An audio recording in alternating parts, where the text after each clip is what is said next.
Okay, first of all, I just wanted to thank all of you for joining us. Um, we are calling this conversation Remote Work Revolution, and we're excited to talk with you about both the benefits and challenges that remote work is bringing for all of us and for the future. For those of you who don't know me, my name is Jen Ewell. I'm the program director of the Women's Foundation of Montana, statewide nonprofit that is all about advancing women's prosperity and creating a brighter future for girls in the state.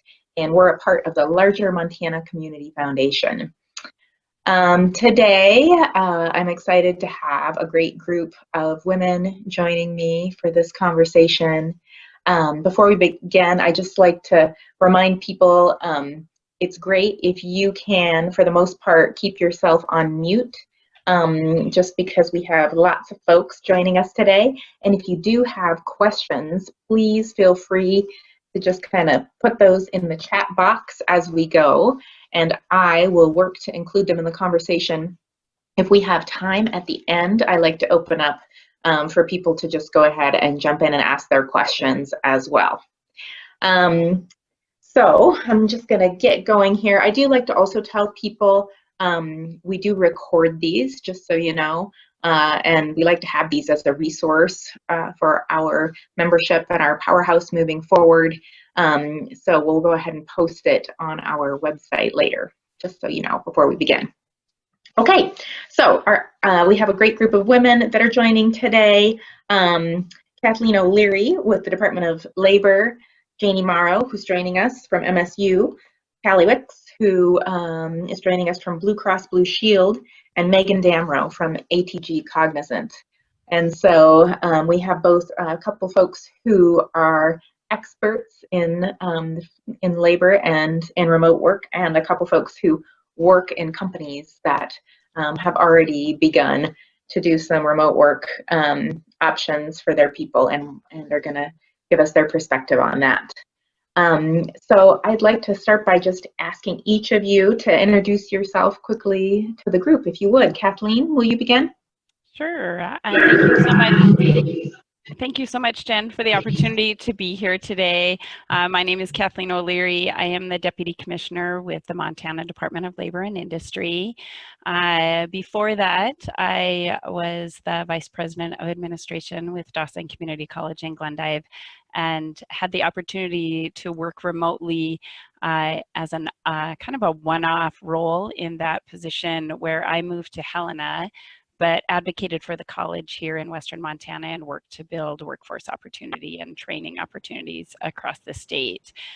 So I was able to work remotely and live here with family in a situation that really benefited both myself and the employer. And in my current position here, I get to see how it unfolds across Montana with employers and employees as they're engaging in what many of us consider a new form of work, or maybe a new accessibility or a variation of how we have worked in the past.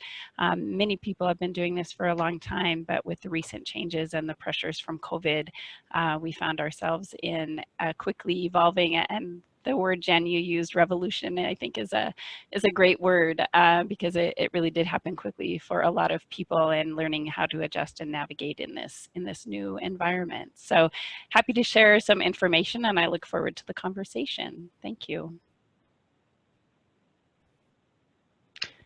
Great. Thank you, Kathleen. We're happy to have you. Janie, do you want to introduce yourself? Yeah, good afternoon, everyone. I'm Janie Morrow. I currently serve as the Assistant Vice President of Research and Economic Development at Montana State University. And in that role, I've worked to identify opportunities to grow research capacity and strengthen innovation and economic growth in the state of Montana. Prior to this role, I worked for almost 5 years remotely out of Washington, D.C. for a federal agency that I'd been employed with for almost 14 years, the National Institute of Standards and Technology. And that office their main office is in Gaithersburg, Maryland. I was one of a handful of remote workers that worked individually, but the organization had many remote offices where there were 20 or more staff that were employed at these remote offices. And I have some insights into opportunities for us to grow. I've been working with NEDA, Opportunity Link, Montana State University, both Bozeman and Northern, and other collaborators to try to understand what remote looks like, what remote work looks like for Montanans, and ways in which we can grow capacity in our local communities and really explore opportunity for skill enhancement, talent engagement, and really looking at ways in which Montana can take advantage of this transition that's happening. This was all prior to COVID, and looking at COVID, would love to collect insights and ideas from our discussion today on ways in which COVID is really changing this conversation. Thank you for the invite, Jen. Yeah, thank you. Thanks for being here. I'm excited to hear more. Callie, can you introduce yourself, please? I sure can. Can you hear me? Yes. Fantastic. Well, thanks again, Jen, for inviting me here to speak with all these wonderful women today. My name is Callie Wicks. I work for Blue Cross Blue Shield of Montana in government relations. After COVID-19, we switched virtually all of our 600 employees to work from home status overnight.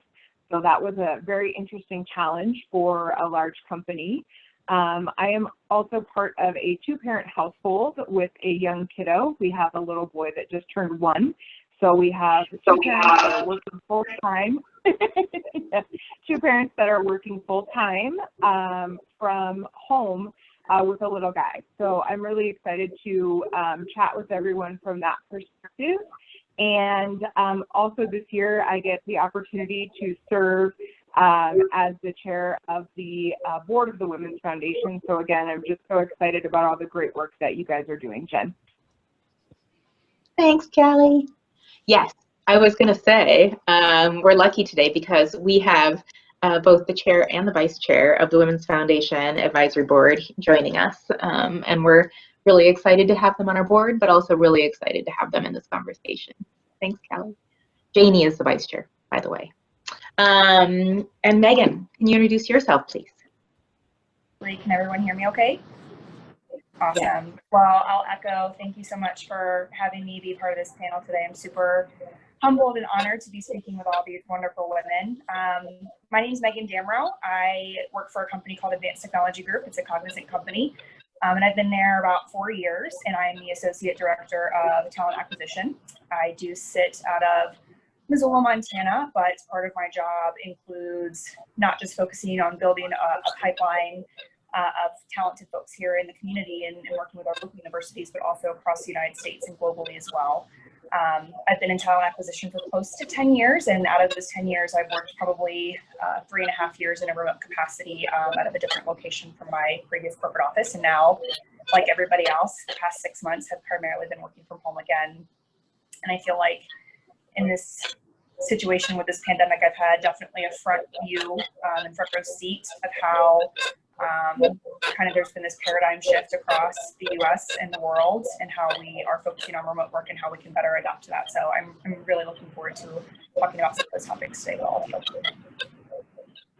Thank you, Megan. We're happy you can join us. Wonderful.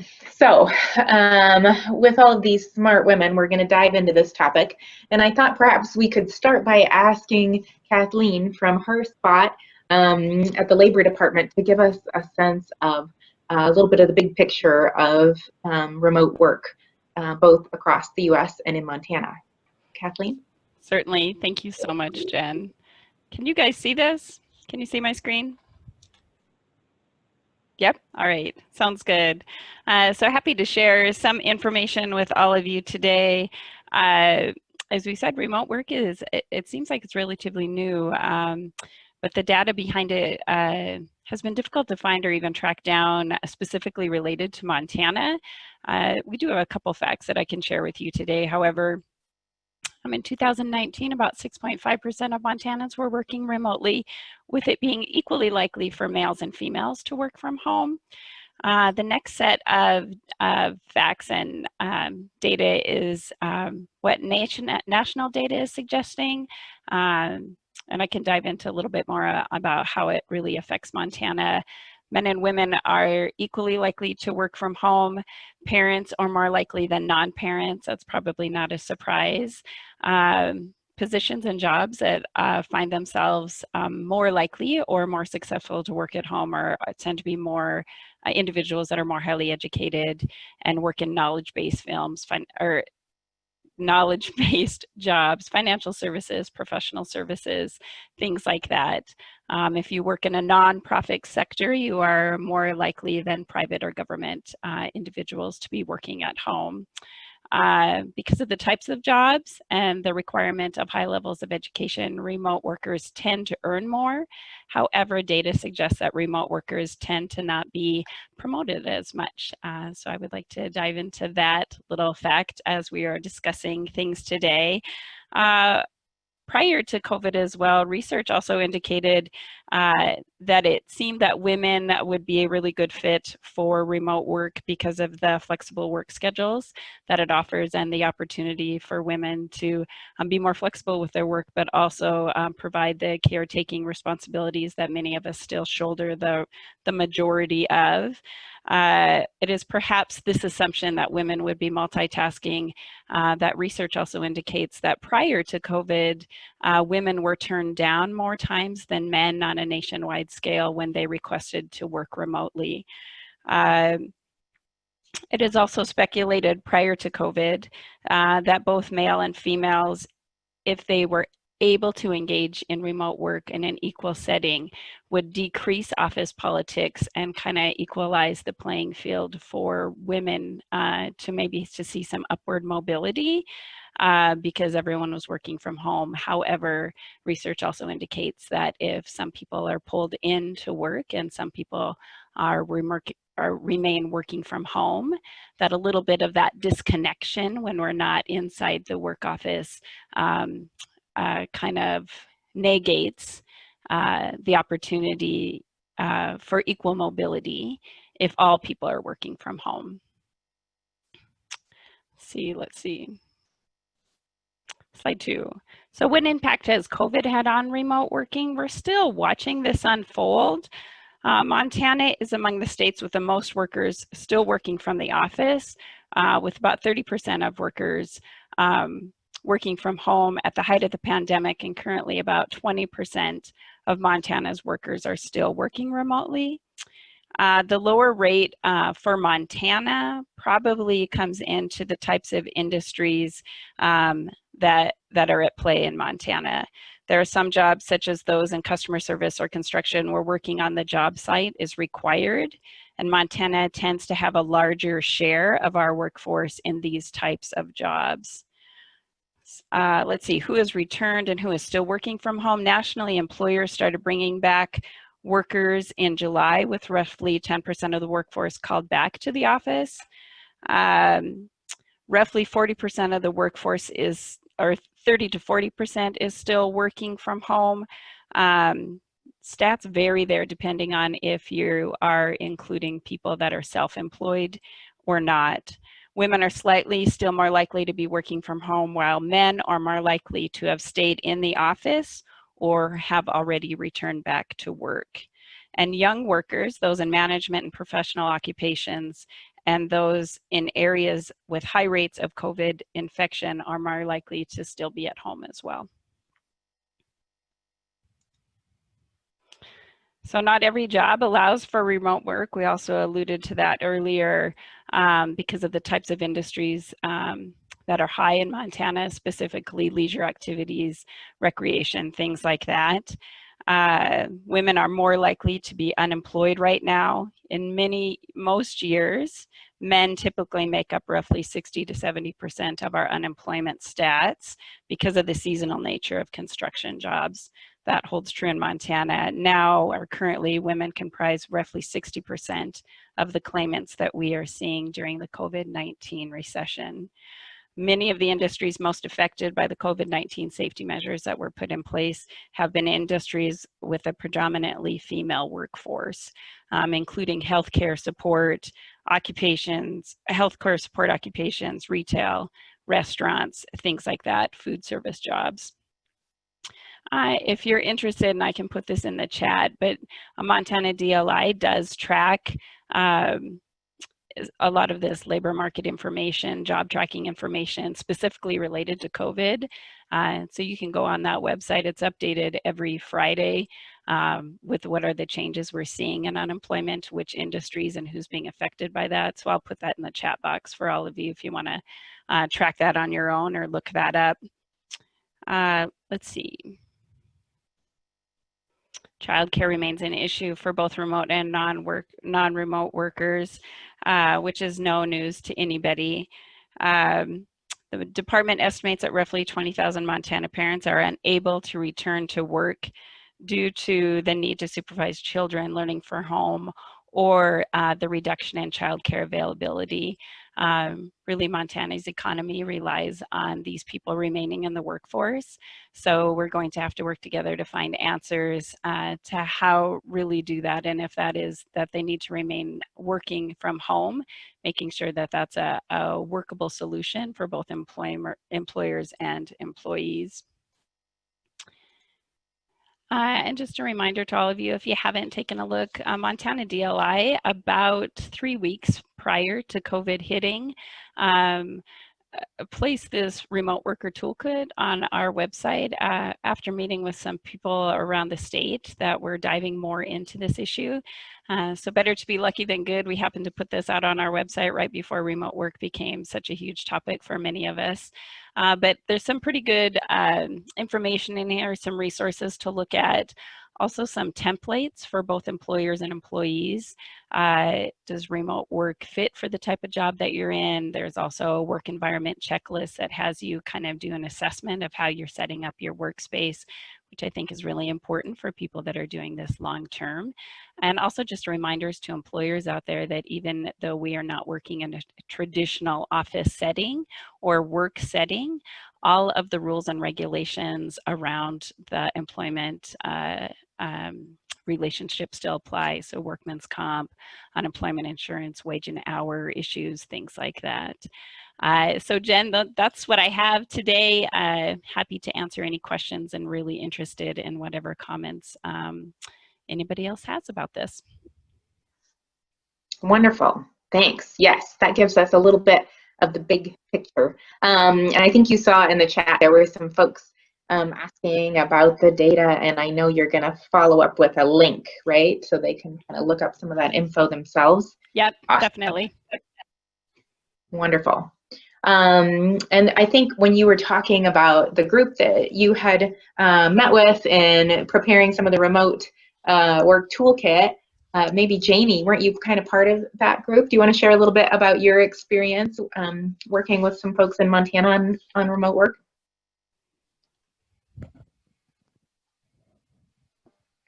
Sorry, happy to, thank you. It's very nice to see all of the comments and introductions in the chat. So I've been watching as Kathleen was presenting, and it's so neat to see your stories and to learn more about what you're doing if you're a remote worker, if this is a new thing, or if you've been working remote for a number of years. I think Kathleen has a tough job in capturing the data because it's very difficult to know who's a remote worker. You're not necessarily being paid through a Montana company, so it's hard to extract data related to pay and benefits and how that reaches remote workers, because you could be employed from anyone, anywhere in the world at this point. And that presents an enormous opportunity. It's also a challenge in helping Montana understand what that opportunity looks like to us and what it means.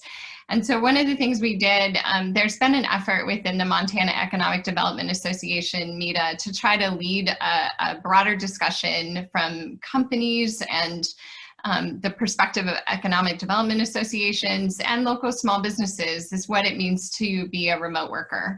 And there's a difference between telework and remote work. And I think that is something we spent some time trying to define for Montana. Remote work really is a you can work anywhere full-time type position. And we're seeing that shift a little with COVID, in that it may not remain full-time. You may be working full-time remote right now. That may change post-COVID. But what we're seeing really is a change in conversation about what that means for communities. And I think that's the most exciting part. So MEDA has a working group that continues to meet and talk about opportunities for economic development associated with remote work.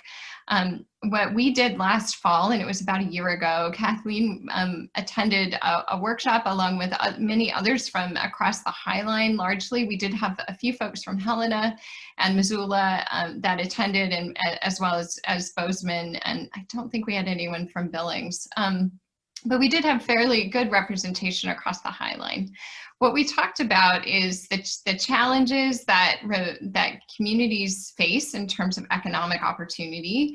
We talked about what remote work is. We had a great speaker from the Remote Online Initiative, and we developed a white paper out of this discussion, which has a bunch of resources. So I've given that to Erica, and we'll make sure that you receive it if you haven't already. But there are a number of efforts nationwide as well as internationally. Ireland has been pushing forward with a remote work initiative that's very grassroots. So communities develop communication materials and help coordinate locally, and that we can access. We can become a member of that organization, and we've been working to identify if that's something that Montana wants to do and how we would benefit from doing something like that. What they provide is more of the connections. How do you build connection in communities to remote workers to help address those questions like what Kathleen is presented with in developing data and understanding of who is a remote worker and what that looks like for them. We also talked about needing to define and communicate the opportunity. I think the definition part is really important for Montana. What does it mean to invite others from anywhere in the world to come and become a member of your community? What's the benefit of bringing in folks with diverse skills, and how can that help your community grow and expand your economic opportunity? So we talked a bit about that, especially communicating what we're learning and collecting more data. I think it's super important that we find the right data to collect, and I'm excited about this conversation to better understand what is the best data for women in particular, and what does that look like so we can nurture the right avenues of career opportunity through remote work. We also talked about growing connectivity, infrastructure challenges with that. In Montana, that is always a pressing concern, and making sure that communities have access to high quality internet connections so that their connectivity is sustained. And as we watch that technology evolve, I think we also have to consider amplifying Montana's voice on that national stage. So we do continue to benefit from the state-of-the-art connectivity, which some communities are still very far left behind, but others are moving forward. We need to stay on the forefront, and we need to amplify our voices coming together with that conversation. And then having more forms of discussion. So thank you, Jen, because this is one of the opportunities that we envisioned in our conversation. And I'm so thrilled that you decided to host this, because it's excellent for us to revisit, especially in light of COVID, and really think about what it means for women, both in terms of career trajectory, which we've already talked a little bit about. And Kathleen has some excellent data on sort of the dependence on childcare and what that means for women, and then how organizational culture can really factor into how we see long-term career success. So I look forward to talking about those topics with the women today. So thank you. Thank you, Janie. Yes. So you already kind of touched on, I think, some of the points that we want to dive into. So thanks for that, a little overview. Yeah, I thought we would start by talking some about the benefits. So I know, as Women's Foundation, we are always kind of tracking trends and trying to measure and promote, policy changes that are really going to benefit women in the workforce. And as we were envisioning what more remote work might look like for women in economics, we felt like this would be, a positive thing. And then, of course, COVID came, and all of a sudden, everybody was kind of thrust into more remote work world. And I think it became more and more obvious that not everything was positive. So I'd love to start by just talking about what some of those benefits are, both from folks' perspective as they do research in this, but also especially, I think, we'll start with those who are already working in companies that are experiencing this and what they're seeing as sort of the benefits for a diverse workforce as we move into more remote work. And I thought I'd ask Callie to speak to it first. Well, thanks, Jen. I certainly appreciate that. I think one of the things that is a great benefit that we have seen both from men and women is more family time. A lot of people have been saying, gosh, you know, this is the first time I've sat down to a dinner with my family. I can't remember when. I think that has been really great. Although, you know, we are very lucky. I know there's a couple of people from Blue Cross on the phone or on the webinar here today that we're working for a company who has been extremely flexible with us during this time and during work from home. We have had communications from our leadership that it's very important to take time during the day to, you know, teach your kiddo if you are going to be that parent who is in charge of that, or just to take some time off, go outside for a walk and just have that mental break that you may need from being a parent and working full time from home. So I think one of the main benefits that we're seeing, again, is having that time to spend with family. But on the flip side, we talked a little bit about that mental load when it comes to being the teacher, being the caregiver, being the person who cleans the house, and then having a demanding full-time job on top of that. So that's kind of what we're seeing right now. Thanks, Callie. Yeah, I think the remote work has been a lifesaver in some ways, in that a lot of parents especially, and especially women, have been able to at least kind of in some way juggle and fulfill both those roles, but it's been tough to say the least for many of us. Megan, I'd love for you to jump in here. What's your perspective working at ATG on what are some of the benefits of having more remote work options? Yeah, I'd say for us, one of the biggest things that I've noticed is from a diversity perspective is our talent pool has broadened.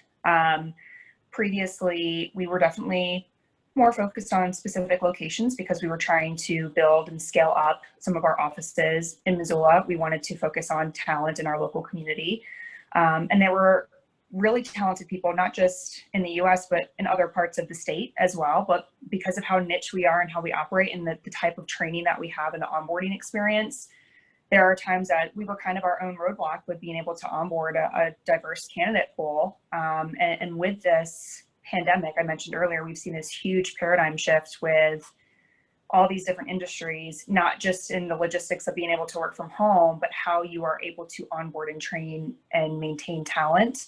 And we sat and reflected and said, we are a technology company. We should be able to do this. And now that people are working from home, you look at some of these major tech hubs and cities where people were previously flocking to that don't have to do that anymore. So if I want to hire a talented person out of Dublin, Ohio, or somewhere in Florida or Texas or Livingston or Billings, we have the capability to do that now. And we're able to really onboard specifically based off of that level of diversity and talent in the person as opposed to just locations. That's been a really, really huge positive. I don't think just for ATG, but I think for a lot of companies. And then I'll echo a lot of what Callie said regarding the parenting piece of it. I have two small kiddos, 3 and 2, and my husband was an essential worker, so he was still at work and I was at home balancing work and them, and was super, super thankful to work for a company that allowed me to do that and not have to have those societal pressures on my back at the same time. I was able to have that flexibility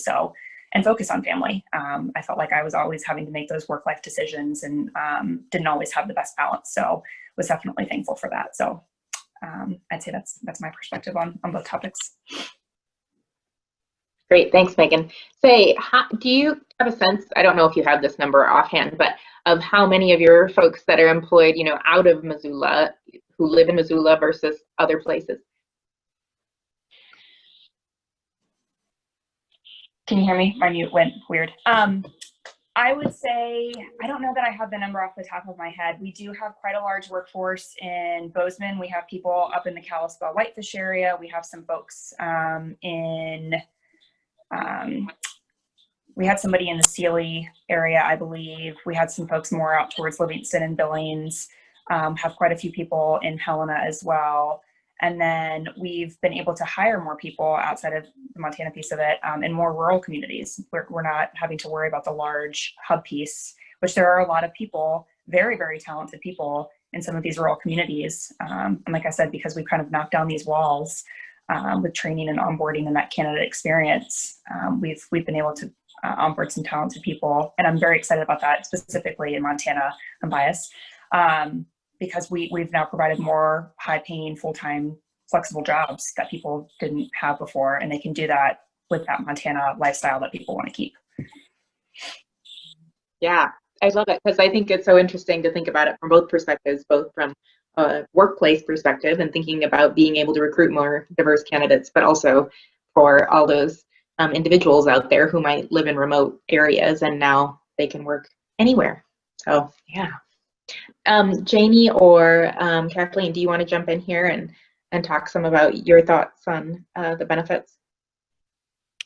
Do you want to go first, Janie?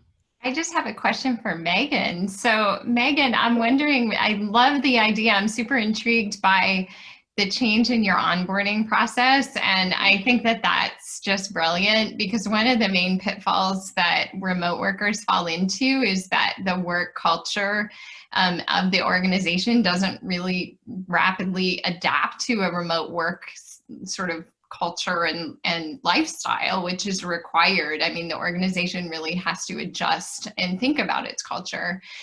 Did you consider opportunities for output as a way of monitoring success, for accounting for that flexibility, the fact that you're not necessarily on the clock from 9 to 5, you really have more flexibility. So it's often a challenge for organizations to figure out what to measure for impact of that worker. We do quite a few surveys internally to kind of measure not just people's happiness with that, but also as a tech company and a service provider, we can see the output quite literally with the metrics with billable projects and success of those projects and how happy our clients are. I will say, prior to this happening, we were kind of fortunate in the way that we operated, because most of the clients that we worked with were already remote. So that adjustment and output hasn't really changed. I think the output and adjustment was specific to our employees individually working from home and their happiness. So we have seen a lot higher production and people being able to have some of that work-life balance and flexibility with flexing their hours, being able to manage things at home as well as in the office, and just facilitating better communication surrounding that. So there's some that's probably more intangible. You're not going to have very specific numbers or percentages to measure that. It's going to be more of the human factor and how people are happy in their output of their work. But we do also have the tangibles of client project work, where we can see, like, yes, we're meeting these billable hours and our clients are happy and we're delivering on deadlines and whatnot. So there's definitely two sides to that spectrum, I'd say. Awesome. Can I jump in here, Jen? Yes, Kathleen. Yeah, I'm with you, Janie and Megan. I love that you guys quickly adapted, and I love that you just took up the flag saying, you know, we're a tech company, we should be able to figure this out. I think a lot of us have thought that. We're all professionals, we're all problem solvers. You know, how do we make this work? So I love that quick pivot. Kudos to you guys. One thing I would add, and something I think that Kelly touched on as well, you know, and Megan, this certainly opened up populations to employers that we maybe haven't looked at in the past. And I hope that the long-term effects of this rapid change that was forced upon us by COVID is that we continue to do this, because it does open up a whole population of talent that we maybe haven't been looking at. And I think about those that are underrepresented in the workforce. Specifically, we're talking about women today, but I think about people with disabilities who can contribute a great deal and are maybe overlooked or are finding ability accessing opportunities in the workforce. And in Montana, about 13% of our population has some form of a disability. And if we can find a way to make this work and tap into the potential that they could help us, I think that we are all better because of that. I also think about our Native American friends and families who are really very comfortable staying and living on a reservation, and this remote work provides an opportunity for them to still do that and contribute in other opportunities that were maybe not available to them before. So certainly this rapid change to remote has opened our eyes to all of that.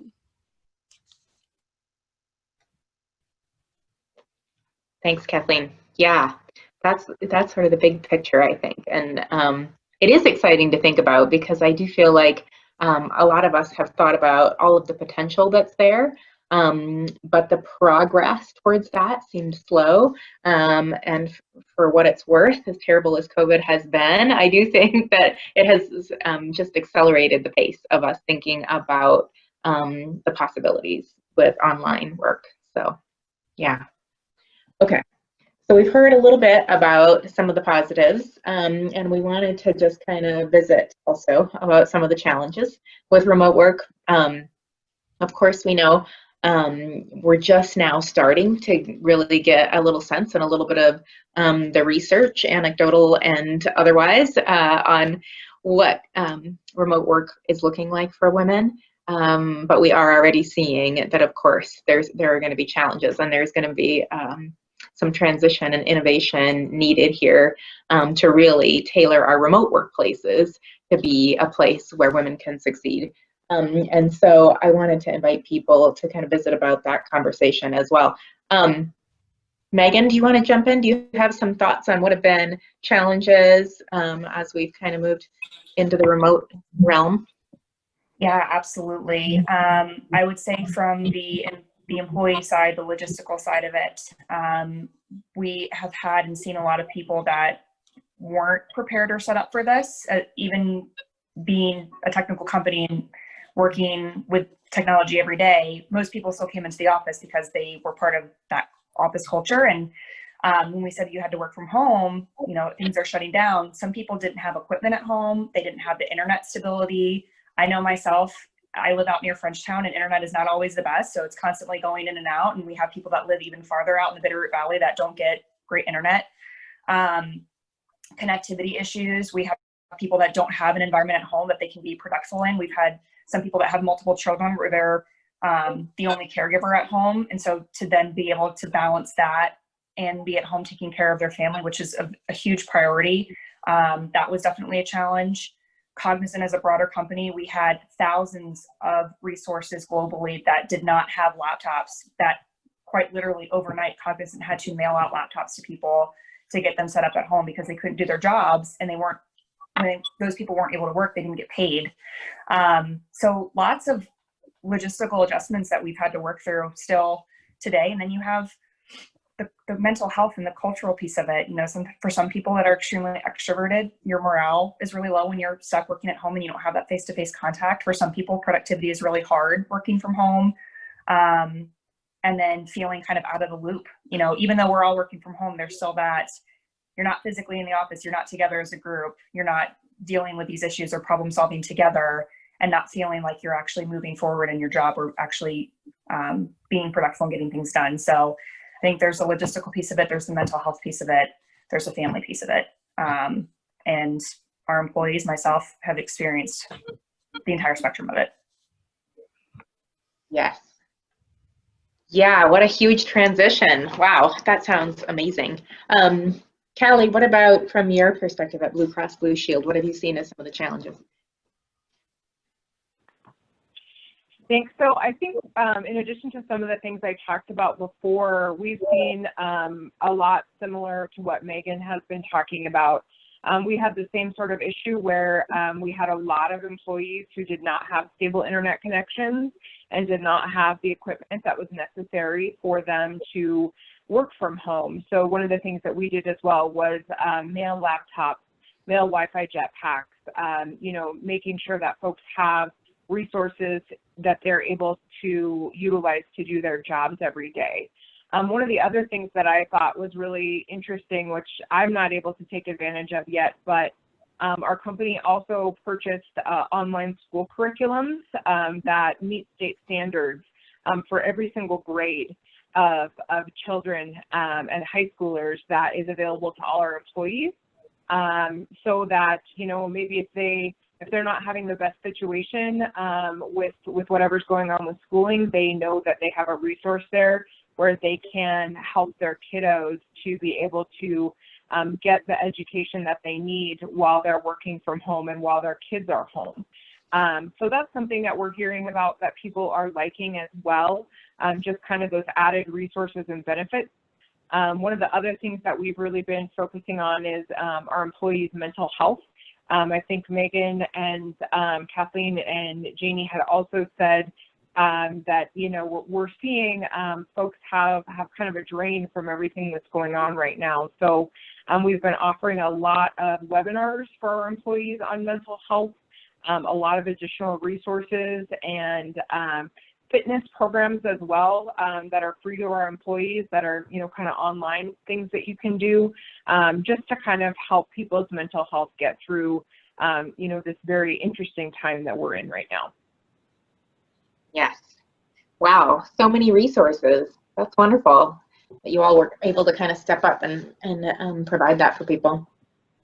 In thinking about some of the challenges as we have moved to remote work, I know that there's been some research that talks about the specific challenges that both caretakers having kids at home are having, but also especially women. And Janie, I know you had sent me some of that information in the past. Do you want to speak a little bit to that?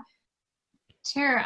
So I can speak both in terms of observations of kind of what's in the literature, and there's a really good Harvard Business Review article on whether or not working from home, they didn't call it remote work, they called it working from home, is a unique opportunity for women, or is it going to pose a long-term challenge? And I think we're all watching that as a result of COVID and trying to determine what are those implications. We did see some challenges though, even before COVID. And one area I think that's really important, especially for young women as you're looking at career opportunities, timing in your career makes all the difference in the world, I think, as far as opening doors. And if you're real junior in your career, working remote may be an added challenge because it's hard to network. It's hard to build up those connections that are really essential to having a successful career in the long run.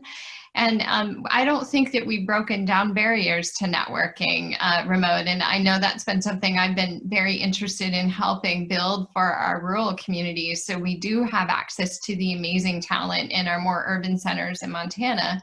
And I think Powerhouse Montana is one way that we're helping to build more knowledge of what's happening and the skill that's across the state. But it is still a big challenge. And so timing in your career is really important. I'd also like to just offer that a couple of years ago, I hosted a workshop on career trajectory and helping women see that there are multiple ways of implementing a career path. And this happens a lot, especially for women in STEM fields, where it's very traditional career route and the ladders are pretty well defined. And when you're working remote, you're already bucking that norm. So it's going to impact your ability to climb a ladder. And there's some analysis now that says, you know, organizations are coming up with basically two parallel tracks, those that are in the office and those that are not. And that's problematic because the organization is now defining these as very separate roles, where it hopefully can get to the point where we merge those opportunities and expertise. So really thinking about career trajectory, we did see, and I had some amazing examples, including the chief scientist of NASA at the time, which is a woman, and she worked remote from home for 10 years, raising her children, and she was a consultant in a consulting company. And eventually she was able to enter government and become the chief scientist at a major technical organization that really leads both nationally and internationally. And so hearing her perspective on opportunities to think creatively about career trajectory, but also sort of managing what that means to your ability to climb a ladder, because you're defining a different career path for yourself. It's harder to measure success and impact, which is what people look for when they look at you promoting you in an organization. So those are two sort of challenges that I see for folks at different phases in their career, and would love to hear, especially in the chat, observations that people have had as far as career trajectory and growth. Thanks, Janie. Yeah, it seems as though, yes, there are always sort of additional challenges for women in trying to figure out how to get into the social realm, I guess, of where you're going to be seen and promoted and that kind of thing, and that is certainly even harder to do remotely. Kathleen, did you have anything you wanted to add right now in thinking about challenges? Yeah, certainly. One, I'm just energized hearing all of you women speak. And I'm writing down all of these notes as you're talking. But I think that the one thing as an employer is we always talk about how do we support our staff, and when we're talking about the mental health issues, which I mean that is super something that's top of the the forefront for all of us. How do we help all of our employees as we're in this really weird time right now? But also the overall connection, right? I think we're all trying to find ways to do that, and I would say that the onus is on both the employer and the employee. The employer to create a really supportive environment and to find as many ways as you can connect with employees that are working remotely as possible. And that includes making sure that your managers and your supervisors have all of the tools that they need. Many of our managers and supervisors, like all of you, had to pivot very quickly when COVID hit us. And we have about 800 employees on our staff. Currently about 60% are still working from home. And our managers and supervisors, were huge in getting that to happen quickly, but as this is playing out long term, making sure that they are aware of how to reach out to their staff and connect with them, and how are they tracking productivity, and are they monitoring burnout. Also, the accessibility thing is huge. We all tout the flexibility of hours, but that can be a two-edged sword, right? We don't want somebody burning themselves out on the flip side of that, trying to manage all of the responsibilities we have in our personal lives and now our professional lives, because they're occurring in the same environment. So really managing that, and as a manager, watching out for that as well. But also to the employees out there, if you are feeling disconnected, you have to be creative in and of yourself, asking for support for whatever you need, and reaching out, just like Janie said, networking, and continue those networking efforts internally to the people that you work with every day, but also externally outside your place of employment. Great. Yeah, thanks, Kathleen. That is a really good transition. That was perfect. Because what I really wanted to talk about next is for those folks on the phone and on the line here with us, a lot of whom have already introduced themselves, and either perhaps they are one of the folks in charge of human resources or culture in their workplace, or they're business owners themselves. I'd love to talk a little bit more about how we do that. How do we create a culture that is supportive and inclusive of all of our great diverse people, even if we are working from home or from different locations? And maybe, Callie, do you want to weigh in on that first? Do you have some thoughts?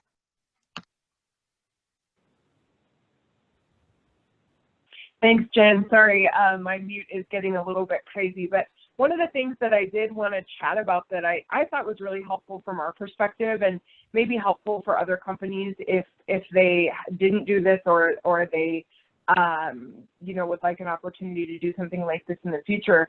One of the things that we started doing that I think was really helpful and really supportive when we transitioned overnight to work from home environment is every single team had a quick half-hour remote touch base every single day. So we would all hop on the line. We would say, hey, I binge watched Tiger King last night after my kid went to bed, and we just had those like small connections that were maybe, not even necessarily touching base on work-related matters, but just on the human factor of, hey, we're all here. We're all just wanting to have those small personal connections, for that quick half hour every day. And now as we've kind of transitioned to, okay, everyone is doing pretty well working from home, we're all kind of handling, we now have that touch base once a week.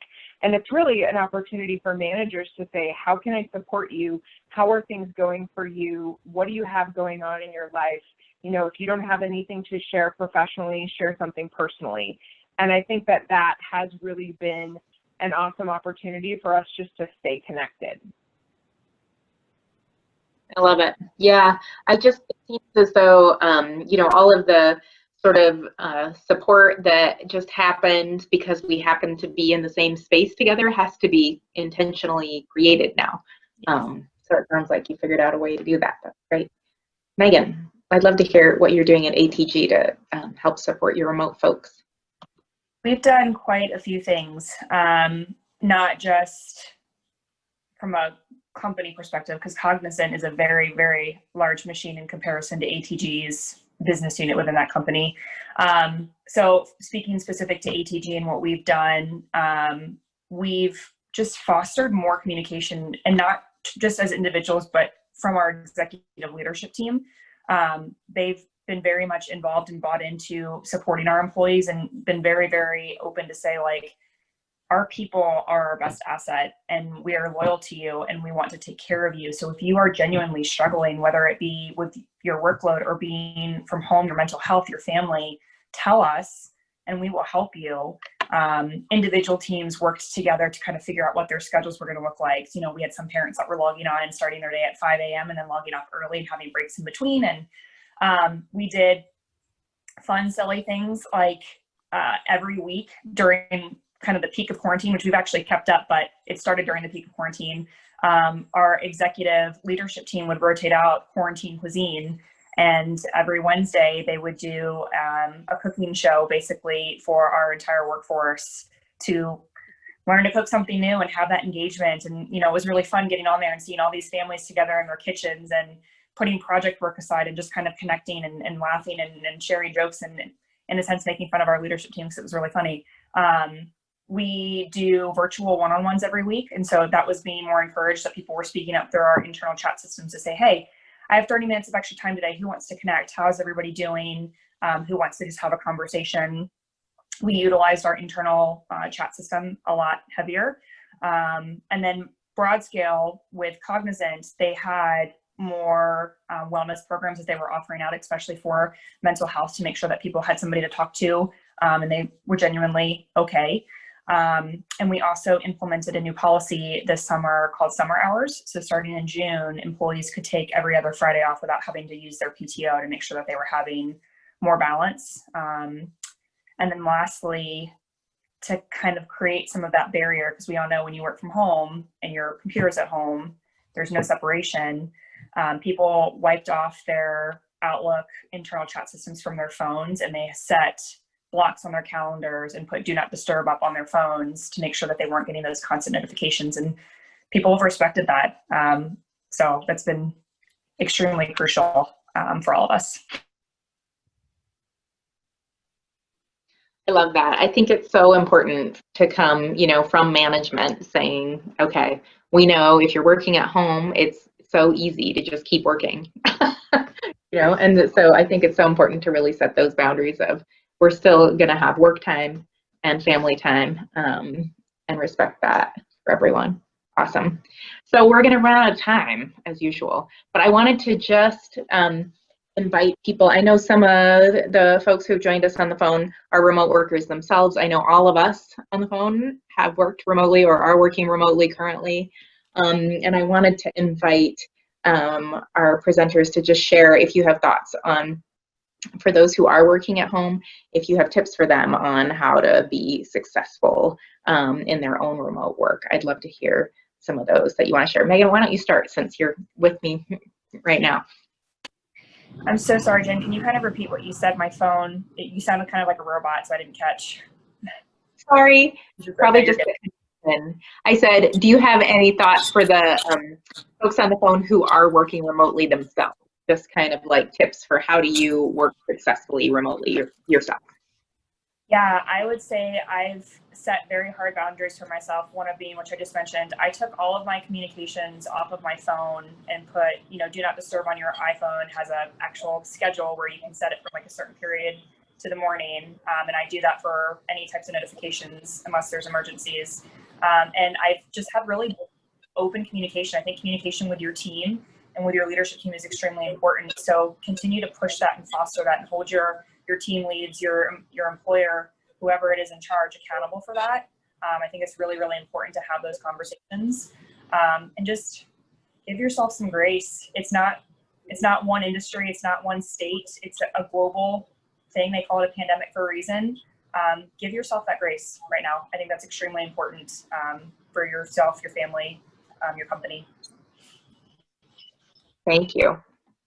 I'm just going to open it up to others have thoughts that they wanted to share with the group on remote work and being successful. Jen, I'm just going to take advantage of answering one of the questions that's in the chat. And she asked about, Lindsay's asked advice for sort of team employer perspective. One of the things that I would strongly encourage is a real open dialogue about what it means to be a remote worker. I know that we're talking in terms of COVID, but the challenges of remote work have been there since this idea was created and people started working from their homes, which means you can work anytime, all the time, which we've kind of talked a bit about how you balance that. I think there has to be a real commitment on both sides and understanding what that commitment looks like. And there's no reason you can't have that conversation with your employer or with your team where you're working. I think if the organization isn't used to it, they can continue to have their meetings and you're this add-on, and that's a really detrimental way to work. Now that most organizations have remote workers that are distributed as a majority of their team, they're learning and beginning to understand, and that's one of my observations. I was one of the few on our team that worked remote, in fact, the only one. And once COVID hit, I think everyone had a unique understanding of what it was like to be on the other end of that line and how to pull you into a team discussion and really use the online platforms we have more effectively. So I really encourage that dialogue. And this is Callie. I would just add as well for employers and folks that are in HR on the call, I would really, really look at what the future of childcare is going to look like in the state of Montana.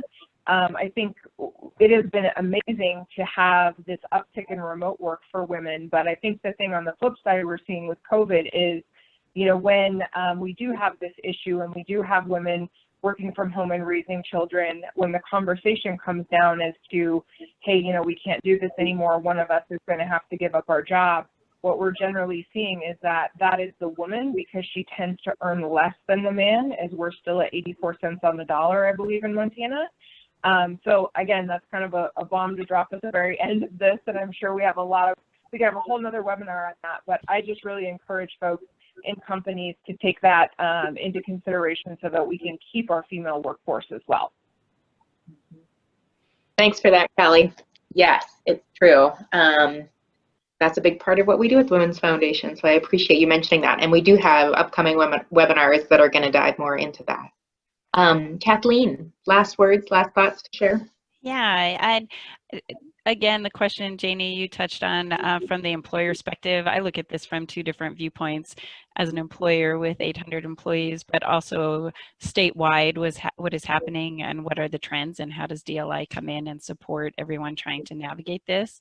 From an employer perspective, I look at it as just another way of trying to find what is it my employees need, what kind of tools do they need to be successful.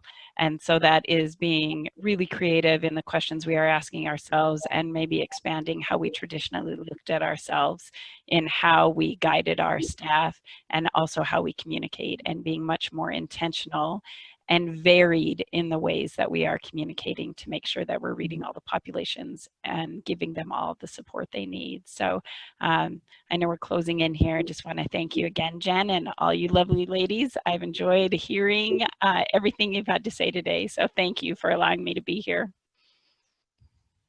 Thank you, Kathleen.